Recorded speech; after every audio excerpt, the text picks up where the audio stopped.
The ads and slogans for this soft drink have become a part of our history. With every new campaign, the Coca Cola Company has come out with products with the Coke name on them.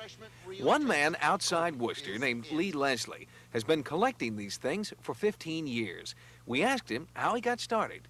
I was driving down a road in Missouri, saw an antique shop. We've been collecting antiques for a long time.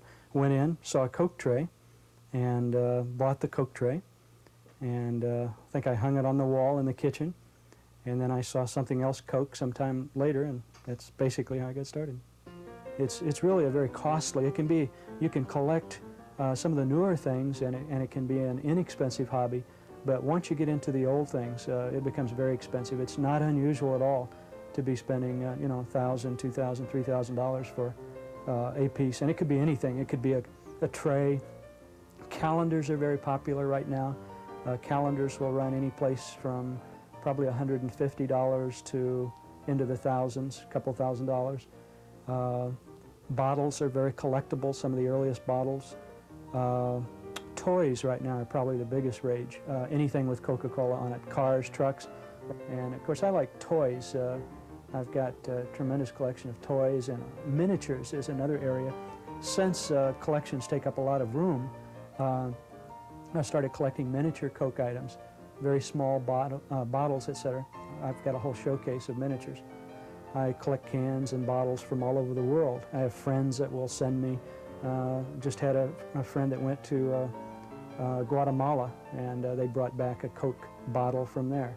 That's very typical. When people collect, other people kind of get caught up in it, and they tend to, or they'll say, we have something in our attic that we've had for many years, and we'd like for you to have it since you collect, you know. But the thing that made it, I think, so marketable was that Coca-Cola decided that way back in the early 1900s that they wanted real quality advertising, and they went to the best advertising companies in the United States, and they really did some beautiful artwork. They used the current opera stars and current actresses of the time in their trays in the advertising. In their actual advertising in magazines, they used some of the famous opera stars. When they first got started, obviously they wanted people to drink Coca-Cola. People didn't know what Coca-Cola was. They even put out a little round advertising piece with a person with a Coke bottle up to their lips that demonstrated how to drink out of a bottle. People didn't even know how to drink out of a bottle. It's very exciting in that it's very colorful, and of course I think the thing that draws people to it, there's some really, people from all walks of life really are collecting Coca-Cola.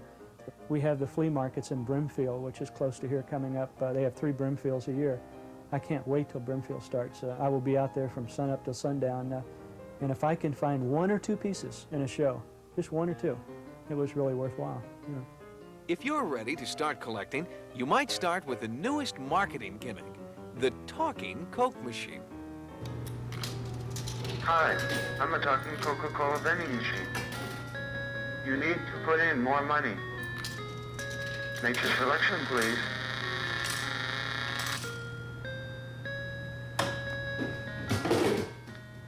Thank you for using the talking vendor. Come again. Don't forget your change.